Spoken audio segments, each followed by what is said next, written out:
शास्त्र अनुकूल साधना करने वाले को भी कुछ राहत मिले, तो आप उन भगवानों की भक्ति कर रहे थे जो ना आपको सुख दे सकते ना दुख दे सकते, अर्थात आपके संस्कार में कोई परिवर्तन नहीं कर सकते, वो तीन ताप को भी नहीं समाप्त कर सकते।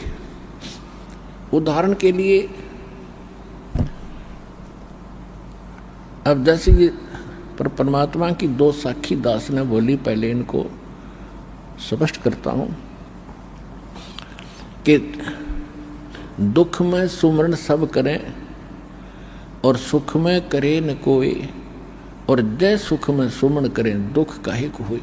तो ये सुमरण किसका करना है, कैसे करना है, वो परमात्मा की वाणी बता रही है।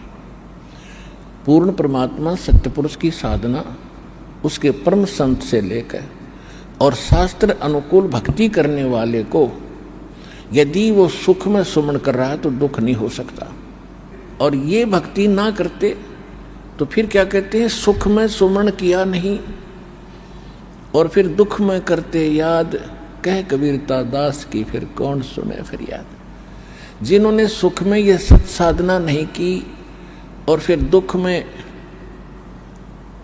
उसको याद करते हो तो उसकी फरियाद, उसकी अर्जी लगेगी नहीं। उसकी अर्जी कैसे लगेगी, फिर उसके लिए परमात्मा का एक नुमाइंदा चाहिएगा, परमात्मा का भेजा हुआ संत जो उनका कृपा पात्र होता है, उसके माध्यम से फिर आपकी सुनाई होगी। और वो ये गारंटी लेता है कि आगे ये आपकी मालिक सदा भक्ति करेगा, आपके चरणों में रहेगा, तो तब आपकी सुनाई शुरू होती है सच्चे दरबार में।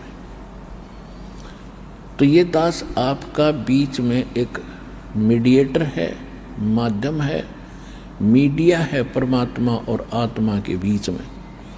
तो आज जो दुखी सुख में भक्ति करते थे, अब जैसे आप जी पहले भक्ति भी कर रहे थे किसी ना किसी इष्ट देव की, फिर भी संकटों ने घेर लिया,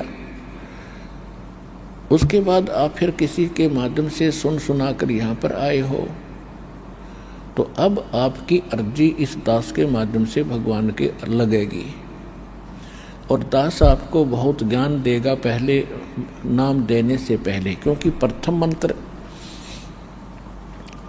आपको जो दिया जाता है इसको हम वैसे तो सारा ज्ञान समझा कर ही देते हैं, मर्यादा भी बताते हैं। प्रथम मंत्र प्राप्त प्राणी यदि कोई गलती भी कर देता है उसका अक्षमा योग्य है, क्योंकि हम समझते हैं कि ये अभी ज्ञान से परिपक्व नहीं है, बालक है, फिर भी उसको समझाते हैं, बार बार उसको री उपदेश करते हैं कि कनेक्शन काट देना स्वभाव एक समझदारी नहीं है। जैसे बिजली की आपने कनेक्शन ले लिया बिजली का, तो बिजली का कनेक्शन लेने के बाद यदि आपके इंस्ट्रूमेंट सही होंगे तो वो पंखे की सब कुछ चलने शुरू हो जाएंगे।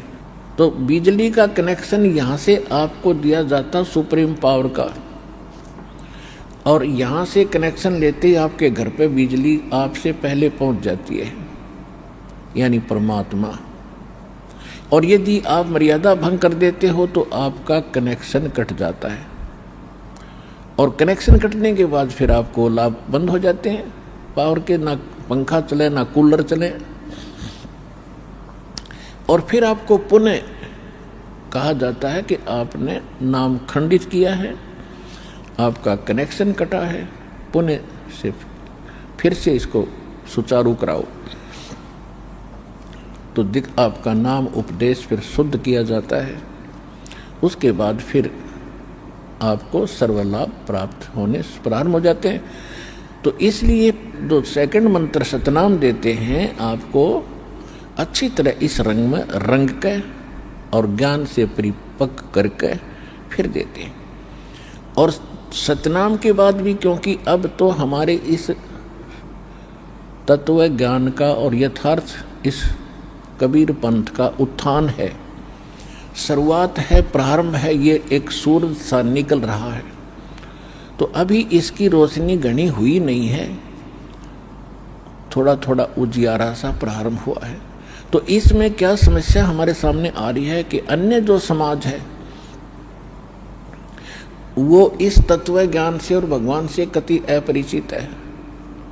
आप जी दीक्षा लेकर जाते हैं तो आपकी क्रियाएं उस जगत की क्रियाओं से विपरीत है। जगत और भगत का सदा से इन्हीं बातों में विरोध रहा है,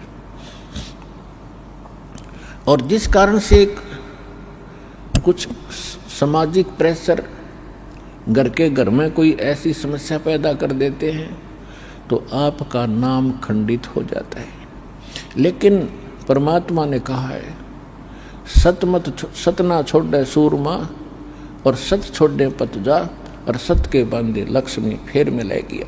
इस दास ने जब ये मार्ग प्रारंभ किया, ये ज्ञान चर्चा प्रारंभ की, कहीं की सुनाना शुरू किया, जो एक बार सुन लेता था दोबारा मेरे पास भी नहीं आता था, और ये सोचता था ये तो मेंटल हो लिया, ऊट पटांग बात करता है, कबीर दानक को भगवान बताता है। लेकिन दास परिचित हो चुका था, परमात्मा को गहराई से जान चुका था। दास फिर वापस नहीं हट सकता। कहते हैं संत, संग और सूरमा यानी सैनिक, इनका स्वभाव आगे ही बढ़ने का होता, पीछे नहीं हटा करते। और इसका परमात्मा ने कहा कि सत ना छोड़े सूरमा, सत छोड़े पत जा। परमात्मा के सत्य को, इसको छोड़ना नहीं चाहिए। इसके छोड़ देने से भगवान रुष्ट हो जाएगा, और भगवान रुष्ट हो जाएगा तो जगत ने कुछ देना ही नहीं।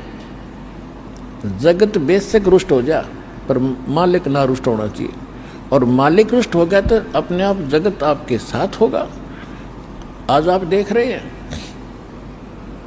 प्रारंभ दास का कितना विरोध था, फिर कुछ आपके भाई बहनों ने दास के ज्ञान को, भगवान को अच्छी तरह समझा दृढ़ता के साथ। वो ऐसे हो गए जैसे पिलर हो गया वो जाकर स्टेनलेस स्टील के, जो हमारे विकसित हो गए थे। और 2006 में नकली आचार्यों ने और इन धर्म गुरुओं ने ऐसी झूठी अफवाहें फैला करके हमारा कितना घोर विरोध किया था, जेल तक जाना पड़ा। लेकिन जितने भी हमारे भक्त थे ऐसे थे जैसे मूसल होया करे लो के, उन्हें कोई मोड़ नहीं सका, उनको कोई वापस नहीं कर सका, उनको डगमग नहीं कर सका। तो परमात्मा की वो बात रह रह कर याद आती थी, सत ना छोड़े सूरमा, सत छोड़े पत जा, और सत के बांधे लक्ष्मी या फेर में ले गया। आज देख रहे हो आप, पूरा विश्व हमारे साथ होगा। और उस दिन हम ही डगमग हो जाते तो फिर क्या था, भगवान का मार्ग जो का तू रह जाता।